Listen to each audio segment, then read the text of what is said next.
So I just turned 31 a couple weeks ago, August 26th to be exact. This video is actually a long time coming. I've had some time to reflect on it, and I just wanted to first talk about how it felt turning 31. I know I've been 30. That's typically when people consider you old. I sound well seasoned, but yeah, I just wanted to talk about my own personal thoughts and feelings of just how I'm doing now. This video is going to be a bit more personal. There's no shoes or anything like that, nothing fashion related. It's just me and you. You see the desk isn't going to be here when the camera pans out further, but it's just you and I right here in the camera. And I also went skydiving, so I'm going to be talking about that too as well. Let's get into today's video.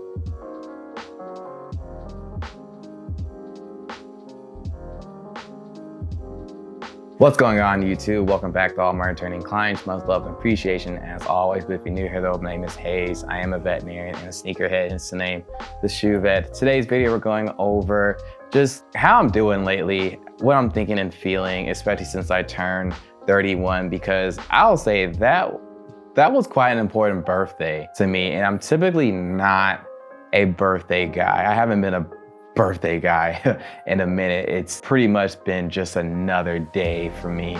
I also did what many would consider one of their things on their bucket list. I went skydiving as well. So kind of scattered throughout the video. There will be some B-roll footage of that because that was pretty insane. But yeah, I'm 31 now. And how am I feeling? I feel appropriate. We'll start there. I do feel age appropriate, 31. You know, I'm not necessarily a spring chicken, but I also don't necessarily feel old. Honestly, when people consider, it's weird, people consider 30 to be old. My personal motto is I say I'm well seasoned.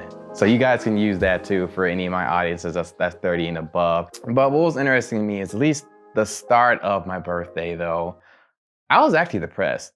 I'm just gonna be straightforward, open with it. And I couldn't fully put my finger on it why, but in a better mindset right now. I think a lot of it had to do with just realizing where I'm at in life, the things that I wish I knew beforehand, and the fact that I still personally feel like I'm not where I'm supposed to be. People can say that I made it on paper. You know, I got the good degree, I'm a doctor, I'm living on my own, you know, so on and so forth. I don't have to worry as much as others with financial insecurity and stuff like that. I can afford luxury items, hence my channel.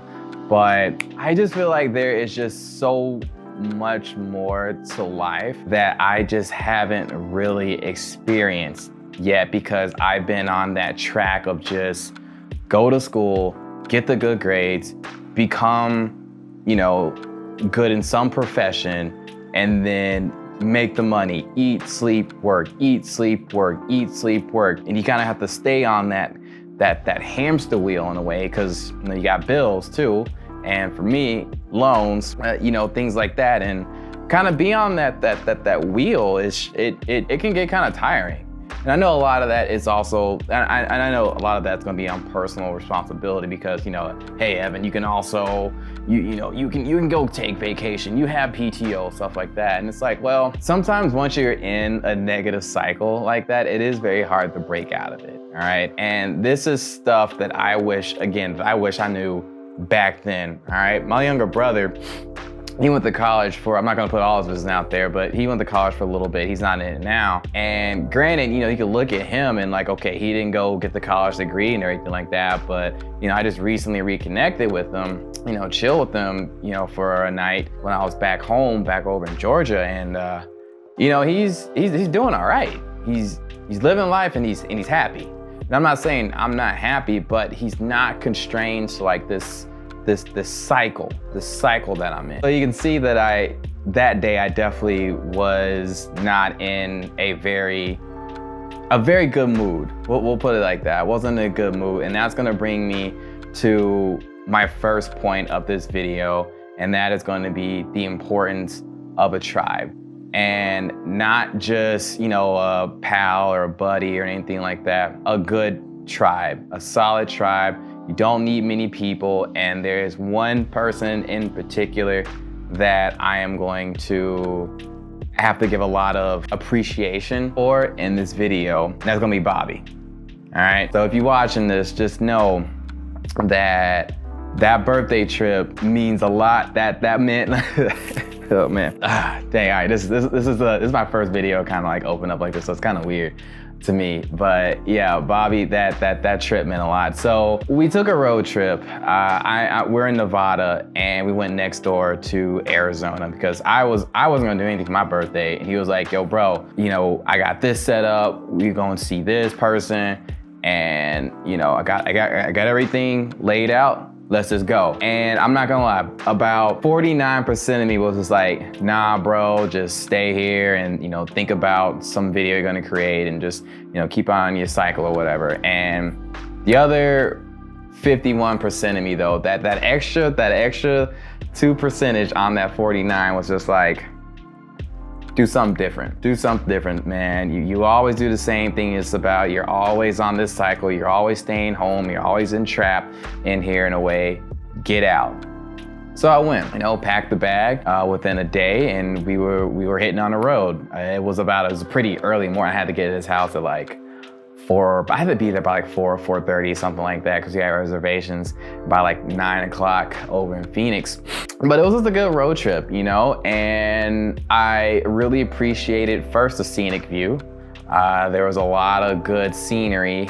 There was a lot of the rolling hills and the kind of cool plains and the desert looking feeling. And like, you know, I know I'm in the middle of a desert in Vegas, but it's just a little bit different on the way to Phoenix. That's what I'm trying to say. So it was just nice kind of looking at that scenery. And then it's just, you know, me and the homie, you know, you and your homie just chopping it up, talking about life stuff.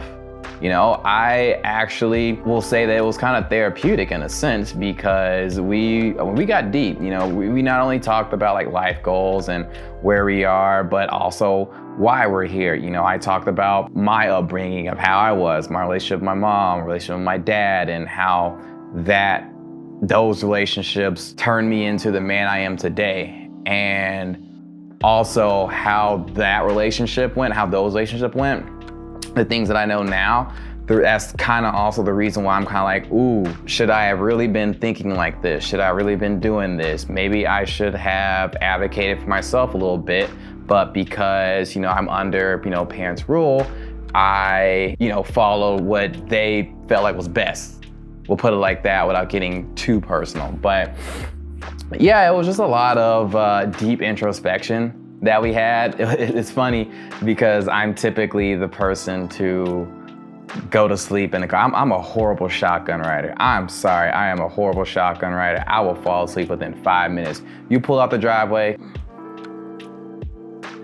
like I'm gone. But this time, I actually stayed awake the entire time. It was a really good conversation. And I needed that.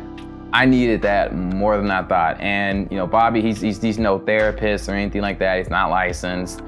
He's honestly just a true friend that I can trust and confide in. And he gives me that, you know, realistic feedback back that I needed. And I'm not saying I'm not saying that I don't have anyone else to do that with. I definitely do. But this conversation that I had with him in particular meant a lot. All right, and I just can't thank him enough for bringing me out of my own cycle of just self-depreciation and, you know, depression and all that stuff. And he was essentially just like, yo, bro, like, get out, come out, let's go do this. And what did we end up doing? Skydiving. I mean, it was definitely something like, man, am I really gonna end up doing this or not? And again, there was a little bit of part of me, I was like, ugh, I don't know, like I didn't pay, well, actually I did pay for it, but it's fine. If I didn't go, I would have just, you know, took the L on my money. It's fine, I'll make it back. But no, I told myself that, yeah, I'm gonna end up doing this. So that's gonna bring me to the second point of today's discussion, and it is comfort zone. This is the epitome of getting out of my comfort zone. Literally, I'm okay with flying. I'm cool in the air. I'm cool inside that cabin. I'm cool in there, all right? I'm comfortable in there. But jumping out that plane though, oh no. we out the comfort zone on that one, quite literally. So yeah, it was in Phoenix, and it was a pretty cool crew. I don't think I can't remember if I took footage of the actual like crew members that we were up there with, and the person I was in tandem with per se, at least on the ground. But they were really cool people. They had what I really appreciated about them is that they had a really good comedic relief about them. And I think over the years, they perfected that because they know they're gonna get a lot of nervous people up there. I'm one of them, you know, and I wasn't like necessarily shaking in my boots, but you know, stomach was definitely a little uneasy. I didn't have a full breakfast on purpose, so, you know, as a just in case. But yeah, you know, they, you know, strapped us in, gave us a debriefing, you know, when they're like, hey, when the door opens, they jump out, make sure you they call it a banana up. So it's where you know, tilt your head up, arch your back, and then kick your heels almost like you're trying to kick them in the back when they jump out. So yeah, we're walking. Okay, cool. We're feeling pretty good and everything like that. You know, it's my birthday. Hey, cool. Hey, you know, watch out for the propellers on the airplane field and all that good stuff. So you get in the plane, and it's a pretty small plane. All right, but there is, let's see, 1, 2, 3, 4 of us, not including the pilot, so there's 5 people in this small itty bitty plane. Okay, cool. You know, going up on the plane, ears stop popping. I've been there, done that before. Okay, cool, right? It's no big deal. And then they open the door, and you're like 12,000 feet in the air. 12,000 plus feet. I don't think they gave me the exact amount, but they're like, yeah, you're at least 12,000 feet in the air up there, right?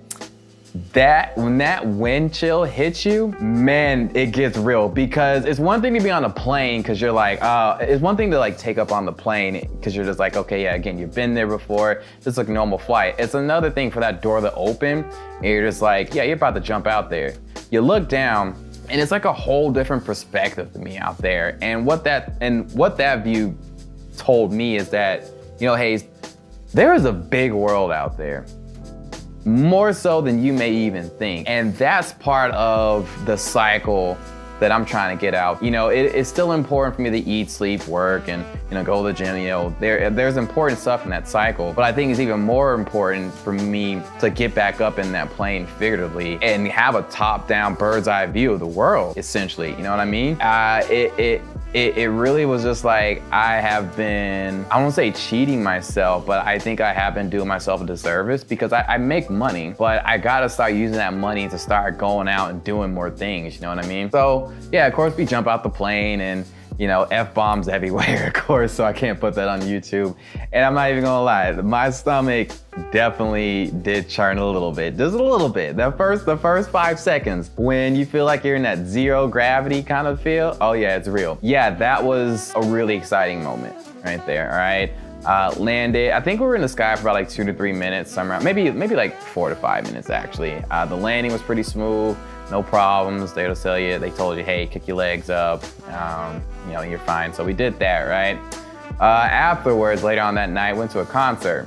I'm not a concert person, right? I really can't remember the last time I actually went to a concert. I think it was probably like a year and a half ago with Bryson Tiller, but yeah, he was like, hey, Kevin Gates in town.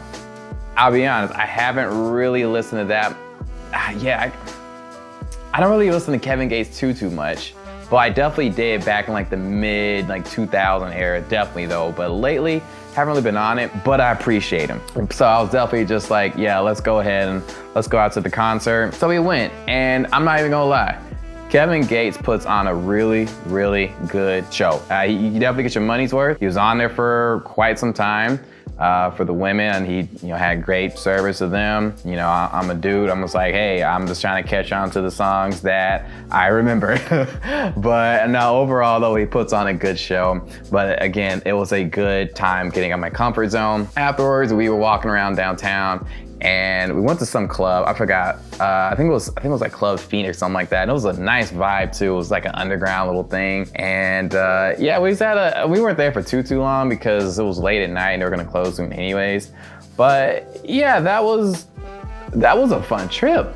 And again, I needed that. And of course, while we were out there too, we went to Waffle House, and if you know me, being from Georgia, Waffle House is like a grail. They have IHOP out here, they have Denny's out here. They do not have a Waffle House in Nevada, but if I can put some things together, I will be more than happy to see if I can open a Waffle House out here, because they need it. They need it, bro. And yeah, that's essentially, you know, what we did out there. And of course the ride back, you know, same thing, you know, kind of, you know, reminiscent about, you know, the fun stuff in the trip. I'm not gonna go over everything we did in the trip, but yeah, those are at least the main things out there that we talked about. So to kind of wrap this video up, I have no idea how long this video is gonna last. I feel like I'm just kind of ranting at this point. But as far as the things I learned, you know, about myself, it is one, tribalism, which is just a fancy word of saying you need that small group of people that you can not only confide in, but feel confident that whatever advice that they're gonna give you, you know that it's gonna be in your best, all right? And it's not the be corny or be cool or, you know, whatever like that. But, and also too, you know, I'm not gonna act like I didn't give any advice myself too.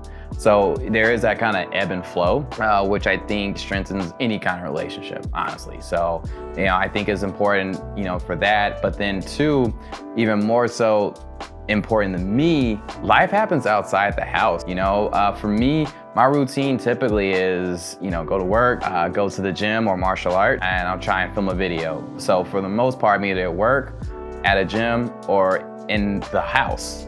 Primarily, all right? And especially, you know, looking at my house, I do sometimes feel like I'm a little bit like constricted in here, and I know, hey, it's just get outside, just go. Sometimes it's not always so simple, but the main thing I'm trying to get at is life happens outside the house, you know? And I understand you got the you got the bug and all this other things spreading and stuff like that. I get it, but I gotta start living more. And I know I think I can't even remember when I made this video, but I know I said something about I'm going to be doing more vlogs or stuff like that. And I know I need to really be working on that. But this was definitely an attempt to get that ball rolling. So we'll see what we can do. But that's pretty much it. Overall though, I am proud and pleased and blessed to be 31 right now, because let's keep it a buck, a lot of people didn't make it. You know, rest in power to those. But yeah, I'm figuring things out on my own time. You know, there is no rush, there's no race. And if this video helps you out in any type of way, first off, if you even made it this far in this video, I appreciate you to an umpteenth degree. I can't even quantify. I appreciate you, all right? But if this video helps you out in any type of way, you know, let me know in the comments down below too as well. I hope you guys enjoyed it. If you did, make sure you guys become a client. You do that by hitting the description down below. As well, hit the notification bell so that you'll be notified of my next appointment. Make sure you guys also follow me on Instagram. The handle's at drhayes91. That will be in the description box down below too as well. Hope you have a great day. See you in the next video.